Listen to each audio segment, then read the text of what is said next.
आप क्या समझती हैं वाइटनिंग इंजेक्शंस एक दौड़ लगी हुई है कि हमको गोरा होना है। कुछ कंसल्टेंट्स जिनको मैं जानती हूँ मेरे साथ के ही हैं और शादी से पहले वो वाइट कर देते हैं और 1 साल के अंदर मैंने लड़कियों को दोबारा उसी ब्राउन रंग में आते हुए अपनी इन इन आँखों से देखा है। What do you think?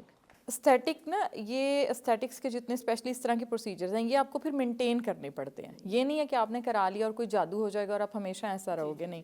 These are basically whitening type, मैं बहुत क्लियर कट बता रही हूँ, वाइटनिंग टाइप चिट्टा करने वाली कोई चीज़ नहीं है। These are antioxidant drugs, ठीक है। ये बॉडी से सारा मैल कुचैल निकालती हैं, आपकी बॉडी को क्लियर करती हैं, तो स्किन भी क्लियर होती है और ग्लो करने लगती है। हाँ, जो बंदे थोड़ा सांवले हैं, डार्क टोन के हैं, उस पर मेलानिन ज़्यादा होता है तो वो उस पर